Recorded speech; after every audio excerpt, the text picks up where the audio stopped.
Yo, what is up, everybody? John from Tau Tactics here, bringing you another video. Today, we are doing another installment of the matchup overview series. First time we're doing Retaliation Cadre. Special shout out to Honeyman OD and Waylon Paulson for the suggestion. If you'd like to be featured in next week's matchup overview series, please just drop down below some suggestions of matchups you'd like to see, whether that's Kalyan, Monka, or Retaliation, and I will pick one to be featured for next week's video.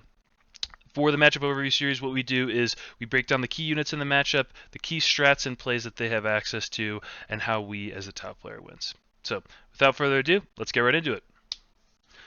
Alrighty, so Grey Knight's key units. So I want to talk briefly just about the two different archetypes that you'll see from Grey Knights that are out there in the meta today. First is going to be Nemesis Dread Knight spam, so 3 to 6 of the Nemesis Dread Knight hulls, and then a combination of either like Canis Rex and a Land Raider and light on trash, or just the Land Raider and a little bit more trash, just Canis Rex and a little bit less trash. But the stat check that is 6 of the Nemesis Dread Knights, which is, I would say, pretty tough into tap, but we do have a way to deal with that in Retaliation Cadre.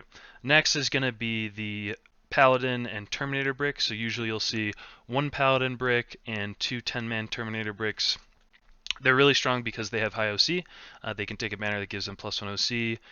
Both have pretty decent defensive mechanics. So the Paladins can, if your strength is higher than their toughness, they are -1 to wound, which is I've found to be a really efficient defensive mechanic into Tau, especially being T5. A lot of our damage dealers like plasma fire knives and missile pod fire knives, the Riptides, they're all strength 8, going to strength 9 within 12 inches, makes it so that we're wounding on 4s with that -1 to wound rule. The Terminators have access to an apothecary they could take in the unit, which gives them a model back in their command phase, so they can kind of regenerate models that they have lost over the course of the battle, which again, pretty dang strong if you ask me. Then we have two characters you see pretty often. So the Brotherhood Librarian in Terminator armor, he has a really strong mortal wound psychic attack, and then Kaldor Drago, who will attach to one of those two units to give them +3 to charge once per game out of Deep Strike, which again can be really, really strong when used in the right position. So briefly going through the data sheets and just calling out some of the special rules that are impactful to us. First and foremost, for pre-measuring purposes, as you can see, the Nemesis Dread Knight is eligible to shoot and declare a charge in which it advanced or fell back. So just knowing that this pairs really well with their detachment rule, which is auto advance 6 and fly, they're going to be moving 14 and being able to shoot, so pre-measure off that 14-inch movement specifically for the Nemesis Dread Knight. The Grandmaster Nemesis Dread Knight has a different profile. He does not have, a different special rule. You'll see a lot of them taking the Heavy Incinerator, so the 2d6 Strength 6 AP1 for 1 Flamer, so pretty decent Overwatch, and then the Heavy Psy Cannon, which is pretty strong into our hulls. So 38 inches, though, as far as like movement is concerned, pretty pre-measurable, but obviously they can pick units up and then drop them down so they can get a little bit cleaner angles, but just something to know for pre-measuring purposes if they rapid ingress or whatnot. The Grandmaster and Nemesis Dread Knights, this guy slaps in melee, especially into any of our suits. Reason being is in the fight phase, he can he selects a monster vehicle as a target, or anytime he selects a monster vehicle as a target, he can roll the hit roll, wound roll, or damage roll, which again can be really gross because they have a variable damage weapon. A lot of the times you'll see this in Nemesis, Demon, Great Hammer. Again, similar loadout as far as the Heavy Incinerator, Heavy Psy Cannon, but pretty gross and something to really watch out for. Also, he can carry the Sigil of Exigence enhancement, which is an auto-include enhancement for Grey Knights. The way it works is once you target the model for a shooting attack, he can decide whether or not he wants to use the once per game ability, which is pick the unit up from the sky, it can no longer be targeted, and then basically it's a rapid ingress. It immediately has to get placed down on the table 9 inches away from enemy units. Next is going to be the Paladin Squad. Like we discussed, they have that special rule where they subtract 1 from the wound roll if the strength is higher than the toughness of the attack. They're going to take this ancient banner that you see, so they're going to have 2 OC instead of 1, and they're going to take the 4 Psi cannons. As you can see here, they can take 4 total, which is going to be 12 strength 8 AP1 for 2 shots. As you can see, they don't ignore cover, so just make sure you do your due diligence, stick a couple of your crisis suits in cover, poke your Riptide's gun into cover a little bit so that you can be saving on 2-ups and 3-ups. Next, the Brotherhood Librarian. So we talked a little bit about the Vortex of Doom, but you roll a d6. On a 1, the Psyker suffers d6 mortal wounds. On a 2 through 5, you're going to take 2d3 mortal wounds. And on a 6, you're going to suffer 2d6 mortal wounds. So really strong at killing trash, like using him as a solo piece. Sometimes he will join units, and he'll be the one who holds the Sigil of Exigence ability in a big 10-man unit. But just something to note is that ability, and just be able to pick up little units across the table. Then the Brotherhood Terminator Squad, like we mentioned, they can return a model to the unit. They add 1 OC, so they're 3 OC apiece, and they have lethal hits on the charge. So they can do some pretty nasty work in melee with that melee profile of Strength 6 AP2 for 2, 4 attacks piece. And then Drago, we talked about it. Thankfully, we have no demons in our list because he absolutely slaps into demons, but he has that special rule where he adds 3 to the charge roll once per game. So, Tao's key units. You will notice a notable exemption here. It is the Riptide. So the reason being is the Fire Knives and Sunforge are just point-blank period more efficient into their ideal targets. So the Fire Knives are both extremely efficient into the 10-man breaks when you pair it with the Stratagem. The Archon protocols for sustain 2 into an 11-man unit, and then the Sunforge are super efficient into the NDKs as well. Next, we've got Darkstrider, who's super important to this matchup and to any matchup where you're facing an army that has access to 3-inch deep strikes, demons, GSC, Grey Knights. I know I'm forgetting some other Retaliation Cadre players. It'll instantly give you an edge over them. So I highly suggest bringing him in any of your Retaliation Cadre lists. I do myself. Next we have all the commanders, the Cold Star, Enforcer, and Farsight. So we'll just briefly go through reasons to include those guys. Alrighty, so starting off with what I believe is the strongest unit into the Grey Knights matchup point blank period is the Plasma Fire Knives. So I'll briefly talk through the 2 reasons why, or it's really 3. So one is access to the Archon protocol strat. So if you're targeting a unit that has 11 or more models, you get Sustain 2, and the unit's at starting strength. You get Sustain 2, and then if the unit's at starting strength, you get full rerolls to hit, meaning you can fish for 6s on the hit roll. The damage 3 is really efficient into both the Paladins and the Terminators, and then if you get within 12 inches of the unit, you activate the detachment rule for Retaliation Cadre, gain an extra strength, and you go from wounding NDKs on 4s to 3s.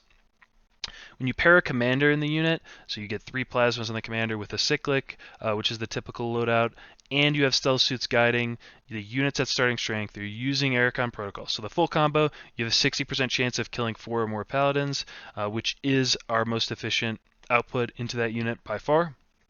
If you're going into an NDK with a similar combo, no Archon protocols obviously, but as long as they're guided by stealth suits and they have a commander and the unit's within 12 inches to activate the special rule, they have a 47% chance to kill Nemesis Dread Knight.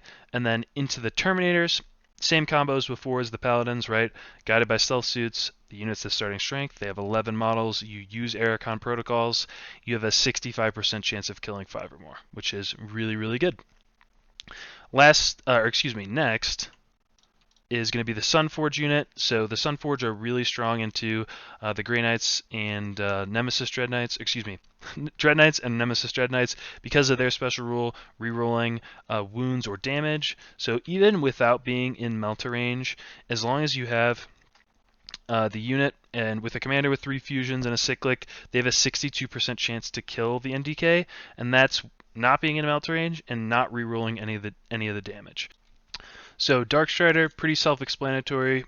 In this matchup specifically, I probably would add him to the Pathfinder unit that you have just for some ablative wounds because he's so important in the matchup. One thing that you could do, which is really great, is you want to start your Uppy Downy commander, the Starflare Ignition commander, on the board, so you can at least give them a safe spot where you can't get hit turn 1 if you do go second, which isn't really a problem to begin with, but at the very least you have a safe space for them that they can return to that is fairly safe from retaliation. You can also use him offensively, start to move him up the board later in the game to give your crisis suits kind of a safe spot to strike and fade back to after they activate. So the Cold Star Commander, usually I like to run him with the prototype weapon system, so giving him lethal or sustained. I usually run him with the Sunforge unit, and they run the triple Fusion Blaster or Cyclic. I've also, shout out to Donald Plummer, I've messed around with running High Output Burst, which only the Cold Star gets, 2 Meltas and a Cyclic, so he can kind of adjust to the matchup depending on the list that you're going into, right? He can be pretty good anti-infantry with the 15 shots total, and he could still kind of be hybrid and do some decent damage with the 2 Meltaguns with lethal or sustained. So I really like him because he's going to be just great into the NDKs and GM NDKs spam with those lethal or sustained. You know, if you were going to run him with the plasma fire knives, he's also really great there, right? You can take the sustained 2 from the Aerocon protocols, also pick lethal hits, and that really amps up the damage a ton. So the Enforcer Commander, he is the one that typically runs the Starflyer Ignition. The reason being you get a little bit of points back rather than taking the Cold Star. You don't really need the added mobility because what you're going to want to be doing is picking him up every turn, putting him down, and picking off a key resource. Now, the decision point into Grey Knights is depending on the matchup, right? If you're going into NDK spam versus the Terminator spam, let's say he's running the triple plasma and the cyclic, and he typically goes with the plasma unit. Well, there is a decision point if you do run into the NDK and NMDK spam, and maybe you run into Canis Rex, for example, of actually swapping him out and putting him with a Melta unit. The reason being is he still gets to reroll the wound roll, which is super strong. So if you're rerolling ones to hit anyways from the stealth suits, you're most likely going to be hitting most of your shots, and then you get to reroll wounds when you're at strength 9 because you have to be within 12 for those meltas to hit, and with both the cyclic and the plasma, so he's still really efficient into those profiles. So he's going to be the unit that you want to coddle the most because he can be so efficient into the matchup, just picking off targets, and also he has the ability to score you a secret mission at the end of the game. I believe it's command insertion potentially. I don't remember the name off the top of my head, but it's the one where you put your warlord on your opponent's home and control it to score the secret mission at the end of the game. He's incredibly good at that. So lastly, we have Commander Farsight. I've tried games in Retaliation Cadre with him and without, and I think he is pretty auto-include in my opinion because Retaliation Cadre is very CP hungry. Being able to reduce the CP strat and gain like 2 or 3 CP throughout the course of a game is really impactful. You know, being able to 3-inch deep strike for 1 CP, or if you're going first, you can rapid ingress for free in your opponent's turn, and then the following turn in the new battle round, you can then use another strat on his unit at reduced CP as well. Now, the +1 to wound roll can be difficult to activate because the Grey Knights have access to Mists of Deimos, which is if you end a normal advanced fallback move within 9 inches, they can put that unit back into reserves. There are a couple ways around it, which is you can try to force them to use it earlier with a different unit, right? You could move, let's say a Piranha within 9 inches of a NDK, and that can free up Farsight to then get within 9 of a unit, activate his special rule, which is really great, or you could just 3-inch him, which is also another great way to do it. Lastly, thing I wanted to talk about was just the flexibility that I talked about with the Starflyer Ignition Commander. So typically I have the Starflyer Ignition Commander with Plasma Fire Knives, I have Commander Farsight with Meltas. You can swap them around depending on the matchup. So if you wanted to put the Uppy Downy Commander with the Sunforge unit, you could then put Farsight with the Plasma Fire Knives, and with when they're targeting an NDK or an NMDK within 12 inches, you'll get the +1 strength, so you'll go up to strength 9, and then if you are able to get within 9 for the +1 to wound, you're then going to be wounding those hulls on 2s because they're T8. So again, provides a lot of flexibility, gives you extra CP to play with. I think he's really great into this matchup. So GK's strats and plays and how to play around them. So Mists of Deimos, which is if you end a normal advanced fallback move within 9 inches of one of their units, they can put them back into reserves. So one thing to note also is they can reactive move, which is something that can be pretty gnarly, especially if you're trying to, let's say, take a point from them. They can then move that unit 6 inches, move more bodies onto the point, or they could just, reactive move behind a wall somewhere, which could be really, really gross. I would say that playing around the Missive Deimos is, sometimes it's just unavoidable, and when it is unavoidable, you make the move where Missive Deimos is most likely to get used to your opponent first. That way you can at least adjust to your opponent's movement. You don't want to do all your moves and then go for the primary deny play, move a unit within 9 inches, and then give the player a lot of power as to whether or not they want to just pick that unit up, or they could put them onto the point and put more OC there and deny your play, or put them out of, get them out of line of sight and then be able to hit you really hard in their turn. Next is going to be the 3-inch deep strike. So this is a really tough one to play around, but if you do have Dark Strider, he is going to be pretty dang helpful for this. I would say that one thing that really helps us here is that a lot of our key units are going to be in reserves, and 3-inch deep striking is going to be a risky play for the Grey Knights player because they're not likely to kill a full crisis unit or a full kill a Riptide just by 3-inch deep striking. It's only really going to be worth it if they have some sort of secondary to score, plus they have like an expendable unit like one of the Brotherhood Librarian Terminators. They could just drop down the backfield, get behind enemy lines, do an action, and then I believe they can also do their ability because it's not actually an attack. AOC is next, so that is True Silver Armor. So just something to note because they are a 2-up save 4-up invul army is anything that's AP1 or even AP2 is going to be pretty rough into them. So if you're running the missiles, the missile fire knives aren't going to be super great unless you get within 6 inches because the AP1 is just going to get canceled out by the True Silver Armor. Next is going to be Sigil of Exigence. So Sigil of Exigence is really hard to play around. It is when you target something, they can put them back in they pick them up and then they put them on the table immediately outside of 9 inches of any of your units. So it's like a free rapid ingress that you can't react to because it's in the shooting phase. So my suggestion would be I would try to proc it as early as possible. And also, when you do, let's say early on in the game, the Grey Knights player 3 inches an NMDK with Sigil of Exigence like near your backfield. What I would do is, in an ideal world, you set up units so that they can both see that unit to target it, like have enough things to kill it to incentivize your opponent to save that unit, right? Definitely make sure that you have enough to kill it, because if you don't, they'll just stay there. They'll go down to half health, right? Like you shoot a Riptide at it, you do 8 damage, let's say. Well, I mean, a 5 health GMNDK is just, at that point is just as good as a 13 health GMNDK. He's going to go shoot something, kill a piece of trash, and charge in and kill a Riptide, right? So make sure you're pointing enough damage at it that he's incentivized to use it, and also ideally have something you could split off to, like have another target that you have in line of sight so you don't lose the activation entirely if he does decide to use it. Lastly is going to be 6-inch charging with Drago. So just something to note as far as like screening is concerned. I wouldn't say it's always worth it to screen out the 3-inch, but the 6-inch charge, just making sure that you have like kind of a bubble of trash surrounding your most valuable units is kind of the best way to play around. So Tau, Key Strats, and plays. We're just going to go through them pretty quickly since I've already touched on most of them throughout this video.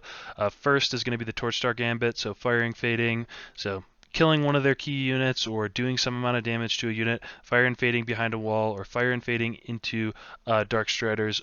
12-inch denial is what you're going to want to do. One thing to note about it is technically a normal move, so it can activate Mists of Deimos. So I think most of the time Mists of Deimos will already have been activated because you're now in the shooting phase and the movement phase has already happened. But that being said, where you could get got here is if you fire and fade near a unit that's not an objective, or that's only like a couple of the models in the unit are near an objective, and then they can miss onto the point and maybe score some extra primary that way. So just something to note there. Next, the shortened blade, so the 3-inch deep strike, really strong into this matchup. I wouldn't be using it liberally, but if there ever is a go turn, and you have, let's say, a rapid ingress farsight unit, and then you could 3-inch a different unit at the same time to pick up 2 key resources or do some devastating damage, it's really strong. And then lastly, we talked about the Erican protocols, but into the Terminator units with the Fire Knife unit is super, super good. So key plays, we talked about it a little bit, but for Sigil of Exigence, you want target redundancy, right? You want to have at least enough to kill the Sigil of Exigence unit if possible, and another unit to split off to if they do activate that once per game ability, and immediately rapid ingress them somewhere else. And then moving, when you're kind of going through your movement phase, depending on the secondaries you get, right? If you identify, hey, there is a unit in my army that definitely has to move within 9 of a unit in his army, move that unit first so that you can react to the Grey Knight player's decisions. So how we win this matchup, maximizing Crisis units' value as much as possible. They're going to be our most efficient units into both the Terminators and also the NDKs and GM NDKs, depending on the loadouts that you have, but typically everyone's running a Fire Knife and a Sunforge, so those are going to be the two most important units in this matchup because they can each pick up one a turn if you need them to. Next, popping Sigil as early as possible. We've talked about it extensively. Making sure that that unit can't get extreme value is really important. It's like I mentioned, if you don't put enough into it, to kill it, the person will just leave it on the table. They'll charge something, kill something, and then in your following turn, you're going to go to target him with a ranged attack, and he is going to then pop Sigil, and then he's getting insane value from that unit. So we want to pop it as early as possible, and if he does place it anywhere near our units, we want to try to get him as quickly as we can. Another edge that we have as Tau players is twofold, right? We have access to a 12-inch deep strike denial, right, in Darkstrider, who's an absolute weapon in this matchup, and we also have much better trading pieces than the Grey Knights player. So leveraging your trading pieces to both screen out rapid ingresses, screen out normal 9-inch deep strikes as well as 3-inch if you really need to, and also to score early without having to give away things like crisis suits is going to be really important. So forcing out some of those higher value targets from the Grey Knights player is going to be super important. Don't give him the opportunity to pick units off from safe positions, right? Ensure that when you are trying to hold a point, you're as safe as you possibly can be. So if they do decide to go after your unit or take the point, that they have to do it with a very valuable unit. Lastly, just a basic strategy for playing into 3-inch deep strike armies, right? This applies to any 3-inch deep strike army, but when you are planning on holding an objective, I believe if you're a 40 mil base, if you cover the puck exactly, they cannot 3-inch deep strike on the point. And if you, let's say you have a stealth suit unit, just kind of tri-point the middle, that way you are guaranteeing that at the very least they're not going to get onto that point unless they charge you. Sure, they could shoot you off the point, but at least they can't 3-inch deep strike just to take the point from you that way. That is going to be it for today's video. Thanks for tuning in, everybody. I greatly appreciate it. If you could drop a like or comment down below, just engage for the algorithm, that'd be really awesome. But until next time, I will catch you in the next one. Peace.